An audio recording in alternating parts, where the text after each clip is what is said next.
አባትየው የደሞዙ ቀን ሲደርስ ለልጁ የሚረባ ነገር ለማድረግ ወደ አንድ ጋርመንት የሚሸጥበት ሱቅ ይገባሉ እና የለበሰውም ልብስ ሻጯ ስትመለከተው ብዙም ገዢ ስላልመሰላት የሚገባውን ክብርና እንክብካቤ አልሰጠችውም። የሆነ እሱን መግዛት አትችልም የሚል አይነት ፊት ነበር የምታሳየው እና የሁሉ ነገር ሲፈጠር ልጅ ይመለከታል እና በጣም ይናደዳል። ልጅ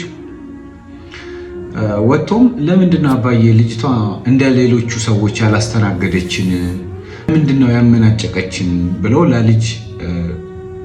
ብሎ ለአባት ይጠይቃል። አባትም ያው አለባበሴን ተመልክታ መግዛት እንደማልችል ስላወቀች በሚገባ ትሪት አላደረገችኝ፣ አብሽር አንተ አድገህ ይሄንን ነገር ትቀይርልኛለህ ብሎ አባት በአጋጣሚ ይታመምና ያርፋል። ከሆኑ ዓመታቶች በኋላ ያ ልጅ ያድግና የዛን ጋርመንት ሙሉ ለሙሉ ከሱቆቹ እስከ ማምረቻ ከማምረቻ እስከ ማከፋፈያ ድረስ ይቆጣጠረዋል። አሁን ስመጥር የሆነ ጋርመንት አለው፣ ሁሉም ሰው ያውቀዋል። ምንድነው እልህ ወይንም እዚህ ውስጥ እንድንለወጥ እንድንቀየር እንድንፈልግ የሚያደርገን የሆነች ትንሽዬ ክርቢት ያስፈልገናል። ያቺ ክርቢት ህይወታችንን ወደ ፈለግነው አቅጣጫ በእልህ እንድንጓዝ ያደርገናል።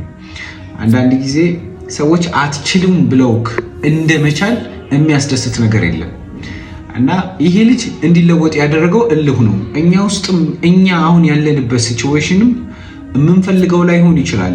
ከሰው በታች ሊያደርገን ይችላል። ሰው ፊት እንዳንቆም፣ ሰው ፊት እንዳንሰለፍ፣ ሰዎች እሱማ አይችልም በቃ እሱን ተውት እያሉ የበታችነት ስሜት እንዲሰማን ሊያደርጉን ይችላሉ። ማወቅም መርሳትም የሌለብን ግን አንድ ነገር ቢኖር እልህ እንደ ክብሪት ነው።